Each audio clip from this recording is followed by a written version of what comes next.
जय हिंद मेरे प्यारे शेर बहादुरों, सभी साथियों का नमस्कार है। चलिए दोस्तों, मैं आज की इस वीडियो में आप लोग के साथ शेयर करने वाला हूँ उपसर्ग, जो कि संस्कृत का मोस्ट VVIA ट्यूशन बार बार बोर्ड एग्जाम में इससे पूछते रहता है।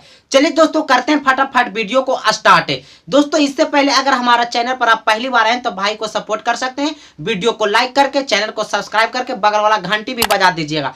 चलिए दोस्तों, जानते हैं उपसर्ग है क्या। दोस्तों, आज के बाद आपसे जो उपसर्ग है ये आपको देखते ही डरेगा, आपको देखते ही डर से साइड हट जाएगा कि अरे अरे आप आ गए हो। चलिए दोस्तों, देखते हैं कि उपसर्ग कैसा है। सब लोग कहते हैं कि बहुत हार्ड होता है संस्कृत का उपसर्ग। चलिए दोस्तों, मैं इसको आज ऐसा ट्रिक आप लोग का बताऊंगा, केवल वीडियो को पूरा देखिएगा, लास्ट तक देखिएगा, तभी आपको पूरा डिटेल में समझ में आएगा। सबसे पहले उपसर्ग है दोस्तों, जान लेते हैं उपसर्ग का परिभाषा क्या होता है। ठीक है, उपसर्ग कहते हैं किसे, कहा है दोस्तों कि किसी शब्द के समीप। दोस्तों, समीप का मतलब होता है पास, समीप का मतलब होता है पास। किसी शब्द के समीप आकर नया शब्द बनाना, यानी कोई शब्द के समीप मतलब पास में जाकर के नया शब्द बना देता है। और बोला शब्दांश, शब्दांश लिखा हुआ है दोस्तों। शब्दांश शब्दों के आदि प्रारंभ में, प्रारंभ माने शुरू में, शुरू में जुड़कर उनके अर्थ में कुछ विशेषता ला देता है। कहने का मतलब दोस्तों कि जब कोई शब्द लिखा हुआ रहता है पहले से, अगर उसमें जाकर के उपसर्ग लगता है तो एक बात याद रखिएगा कि उपसर्ग हमेशा पहले लगता है, शब्द के शुरू में लगता है। जब उपसर्ग लग जाता है दोस्तों तो उसका अर्थ में परिवर्तन ला देता है। चलिए भाई, ठीक है, यानी कि उसका अर्थ दूसरा होता है, ला देता है, तो वह उपसर्ग कहलाता है। जैसे कि दोस्तों समझिए शब्द क्या है, मास्टर समझाएगा जी। कार लिखा हुआ है, क्या लिखा हुआ है, कार। अब देखते हैं कार है, अगर इसमें हम उपसर्ग लगाएंगे तो बताइए उपसर्ग शब्द के आगे लगेगा या पीछे लगेगा। तो कहिएगा सर अभी तो आप ही तो बताए हैं जी कि आगे लगेगा। तो जैसे मान ली जाए कि हम उपसर्ग लगा दिए, परा लगाएं। आप पहले से इसको हम पढ़ रहे थे कार, कौची पढ़ रहे थे जी, कार पढ़ रहे थे। अब एक जरा पढ़ के बताओ था पराकार। तो देखिए कार का अर्थ दूसरा हो रहा है और प्रकार का अर्थ दूसरा हो रहा है, दोनों का अर्थ में डिफरेंट यानी चेंजेस आ रहा है। तो एक मतलब समझ गए कि इसमें उपसर्ग जो लगा हुआ है, कौन उपसर्ग लगा हुआ है दोस्तों, परा उपसर्ग लगा हुआ है। पूछेगा ऑब्जेक्टिव में, देगा कि बताओ प्रकार में कौन उपसर्ग है। तो प्रकार में कौन उपसर्ग है दोस्तों, परा। चलिए अब आगे देखते हैं। यहाँ पे इसी प्रकार से मान लिया जाए कि कार लिखा हुआ है, यहाँ पे मैंने लिख दिया, आगे लगा दिया अधि। तो अब कुछ हो गया दोस्तों, अधिकार। कुछ हो गया अधिकार। तो उपसर्ग जब जब लगेगा कोई शब्द में तो वो पहले ही लगता है, शुरू में शब्द के प्रारंभ में लगता है, और उसका अर्थ जो होता है उसका अर्थ में कुछ विशेषता ला देता है, मतलब कुछ बदल देता है। जैसे इसको कार पढ़ रहे थे, अब अधिकार पढ़ना पड़ रहा है, तो अधिकारे का मतलब दूसरे होता है डायरेक्ट। इस प्रकार से आगे देखिए, मैंने लिखा हूं दोस्तों, संस्कृत में उपसर्ग की संख्या 22 है। ये वो मोस्ट ऑब्जेक्टिव है दोस्तों, पूछता है आपसे बोर्ड एग्जाम में कि बताइए उपसर्गों की संख्या संस्कृत में कितनी होती है भाइयों, जरा बताइए। तो तब 22 होते हैं। इस 22 के आज हम लोग पूरा हड्डी हड्डी तोड़ करके जानेंगे और ट्रिक के माध्यम से जानेंगे। तो यहाँ पे समझ गए कि दोस्तों बताइए वो यहाँ पे उपसर्ग होता क्या है। जैसे कि यहाँ पे लिख करके मैंने कुछ बातें आप लोग का बताया। जैसे मैंने यहाँ हार लिख दिया दोस्तों, तो हार का मतलब होता है पराजय, मतलब हार जाना। ठीक है, जब इसमें हम उपसर्ग लगा देंगे दोस्तों, जैसे परा उपसर्ग लगाया तो हो गया पराहार। तो पराहार का अर्थ दूसरा हो गया, आहार का अर्थ दूसरा हो रहा था। तो जब जब उपसर्ग लगेगा अर्थ में चेंज आ जाएगा। और दूसरी बात की जब जब उपसर्ग लगेगा तो शब्द के पहले लगता है, ना कि पीछे लगा दीजिएगा, गलत हो जाएगा। इस प्रकार से चलिए, कोई दिक्कत है किसी को, अगर दिक्कत रहेगा तब बोलिएगा। ठीक है, मैं इस 22 को बारी बारी से जानेंगे दोस्तों। वीडियो में लास्ट तक बने रहेगा। हाँ, वीडियो को लगता है कि आप लाइक नहीं किए, लाइक कर दीजिए। चैनल को सब्सक्राइब भी कर दीजिए, क्योंकि हमारा चैनल पर क्लास 10th की बोर्ड एग्जाम के लिए बेहतरीन तैयारी कराई जाती है। चलिए दोस्तों ले चलते हैं अब आप लोग को हम ये 22 उपसर्ग पर कि 22 उपसर्ग कौन कौन है जरा मास्टर बताओ तो कैसा होता है 22 उपसर्ग है जिसको बारे में हमको जरा समझाइए। तो चलिए ले चलते हैं दोस्तों अब आप लोग को हमें 22 उपसर्ग है जो किस प्रकार है और किस प्रकार काम करते हैं अपना। चलिए देखते हैं। संस्कृत में उपसर्ग तो ये पता है कि 22 होता है। चलिए 22 संस्कृत उपसर्ग मैंने यहाँ लिख दिया हूँ। पहला है प्र, परा, आप, एक बार पढ़ देता हूँ, साम, अनु, अब, निस, निर, यहाँ पे हैं दूस, दूर, वी, आ, नी, अधि, अपि, अति, सु, उत, अभि, प्रति, परि, उप। ये 22 उपसर्ग हमारा इस प्रकार से कंप्लीट हो गए हैं। ठीक है, सॉरी यहाँ पे ये 22 ऐसे लिखाता है। ठीक है, थोड़ा संख्या नंबरिंग से कोई दिक्कत नहीं है। चलिए देखते हैं अब एक काम किस प्रकार करते हैं 22 उपसर्ग। देखिए जैसे कि आपको दे देगा, जैसे प्रसरित मैंने लिखा हुआ यहाँ, प्रसरित प्रभावती, प्रभावती लिख देगा, कहेगा बताइए इसमें कौन उपसर्ग शामिल है। तो दोस्तों प्रभावती शुरू में प्र आ रहा है तो हमारा कौन उपसर्ग हो जाएगा दोस्तों, ये प्र वाला हमारा उपसर्ग हो जाएगा। आगे दोस्तों परा, तो देखो है प्राजयते, कुछ लिखा हुआ है प्राजयते या पराकरोति, पराजयते या पराकरोति, कहेगा पराकृति में कौन उपसर्ग शामिल है। तब पराकृति में दोस्तों शुरू में प्रा बोला रहा है। मैंने एक ही बार बोल दिया है भाई कि उपसर्ग सबसे पहले लगता है। ठीक है, तो है पराजयते। ठीक है, पराजयते मतलब कि पराजयते में कौन उपसर्ग आएगा दोस्तों, परा, परा, ये दूसरा वाला आएगा परा।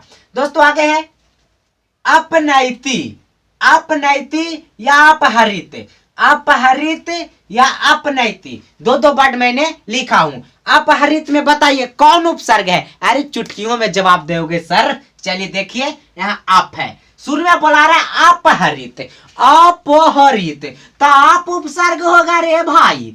आगे है सम, यानी संधि सती या संगच्छति, सती, संधि सती या संगच्छति। तो एक मतलब होता है दोस्तों, जैसे कि संस्कृत जब हिंदी में हम लोग पढ़ते हैं तो कोई संख्या के ऊपर जब कोई बिंदु रहता है तो ओकर मतलब कि आधा ना होता है, लेकिन जब यही बात हम संस्कृत में पढ़ते हैं तो संस्कृत में कहा होता है दोस्तों कि बिंदु के मतलब होता है माँ, वो भी आधा माँ, पूरा माँ नहीं दोस्तों, आधा माँ। जब बिंदु रहता है हिंदी में जब पढ़ते हैं तो उसको आधा ना पढ़ा जाता है, लेकिन जब संस्कृत में पढ़ते हैं तो आधा ना। तो यहाँ देखो समधि सती पढ़ेंगे, कौन सी पढ़ेंगे, समधि सती पढ़ेंगे, समगच्छति पढ़ेंगे, समगच्छति पढ़ेंगे, ना कि संगच्छति पढ़ेंगे, क्योंकि हमारा इसमें बोलेगा कि बताओ संधि सती में कौन सा उपसर्ग है। तो संधि सती में कौन सा उपसर्ग होता है दोस्तों, सम होगा। क्या होगा, सम होगा, सम। क्योंकि संस्कृत में पता है कि बिंदु को क्या पढ़ा जाता है, आधा माँ पढ़ा जाता है, लेकिन हिंदी में आधा ना पढ़ा जाता है। चलिए ले चलते हैं आगे। आगे है अनु, अनु मतलब होता है, देखिए अनुभावती, अनुभावती या अनुभावदति, अनुबदती, अनुबदती या अनुभवती, कहेगा अनुभवती में कौन उपसर्ग है जरा बताओ जी। तो अनुभवती, आज ये अनु ना होगा, कुछ होगा अनु होगा यार, कुछ होगा। जब शुरू में अनु बोलाइए रहा है, अब भावती रहे चाहे खपती रहे, ओरा से हमरा का मतलब है। आगे है अवरोह, अवरोहती, अवरोहती या अवतरित, अवतरित में बताओ कौन उपसर्ग, अब उपसर्ग, कौन उपसर्ग, अब उपसर्ग। चलिए इसी प्रकार से आगे है निश, तो जैसे निश्चेनोती, निश्चेनोती में कौन उपसर्ग, तो निश्चेवती, निश बोला रहा है जी, तो निश उपसर्ग होगा, क्या होगा, निश उपसर्ग होगा, निश्चेवती में निश उपसर्ग। आगे दोस्तों निर, तो निर जैसे निरीक्षते, निरीक्षते, तो निरीक्षते में कौन उपसर्ग आएगा जी, नीर आएगा, यानी नीर से जितना भी शब्द का निर्माण होगा शब्द में नीर उपसर्ग होगा दोस्तों। चलिए ले चलते हैं आगे। जैसे दुष्ट चरित में कौन उपसर्ग, ता दू उपसर्ग वस्तु, दूस उपसर्ग भाई, दूस उपसर्ग। दुष्ट चरित, दुष्ट चरित में कौन है, तो यहाँ पे दूस हो जाएगा, दूर है। जैसे दुर्ग गच्छति, दुर्ग गच्छति, दुर्ग यानी दूर बोला रहा है, दूर, तब दूर हो जाएगा। कौन उपसर्ग? दूर। आगे है बिलपति, तब बिलपति में कौन उपसर्ग? बिलपति, तब बी उपसर्ग होगा जी, बिलपति। तो लापति था पहले और ने उपसर्ग लग के बिलपति बनाया, तो कौन उपसर्ग लगा? बी लगा। चलिए आगे देखते हैं। आदि सती, आदि सती, आ काची बोला रहा? आ, आदि सती। तो आदि सती में कौन उपसर्ग दोस्तों? तो आ उपसर्ग। आगे है निधि सती, निधि निधि निधि, ओहो निधि सती।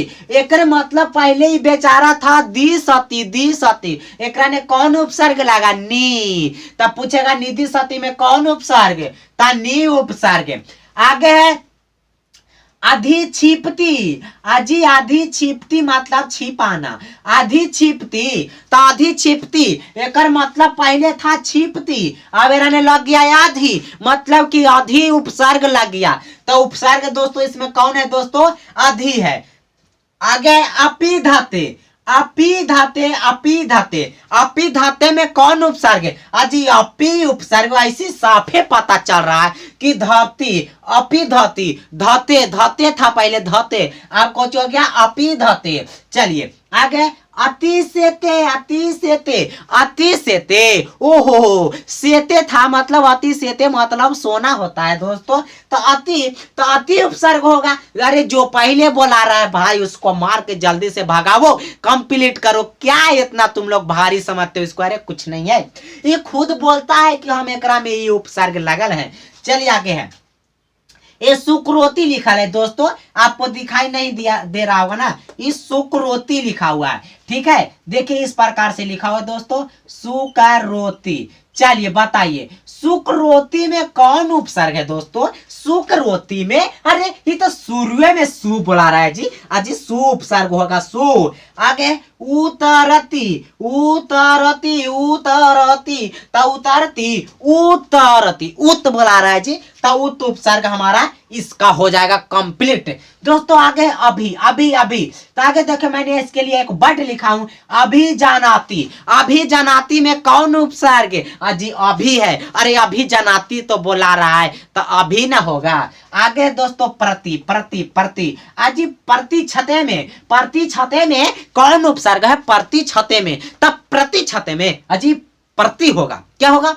प्रति होगा, क्योंकि प्रति बुला रहा है पहले दोस्तों, और उपसर्ग पहले लगता है। आगे देखो परिचरित, परिचरती, परिचरती, परिचरती, परिचरती, चरती, परी, परी लगा। आगे क्या लगा? परी लगा दोस्तों, तो इसका में उपसर्ग हो जाएगा परी। आगे लास्ट है दोस्तों उपदिशति, उपदिशति। अजी पहली तो बोला रहा है उपदिशति, तो इसमें क्या हो जाएगा जी बताइए? अरे पहला ही तो बोला रहा है उपदिशति, तब बताइए इसमें उपसर्ग कौन होगा? अरे वो खुद बता रहा है भाई कि हम एकरा में ही वाला उपसर्ग है भाई। चलिए दोस्तों इसी प्रकार से इस करते हैं वीडियो को समाप्त। अब जय हिंद, जय भारत, धन्यवाद मेरे प्यारे शेर बहादुर साथियों, थैंक।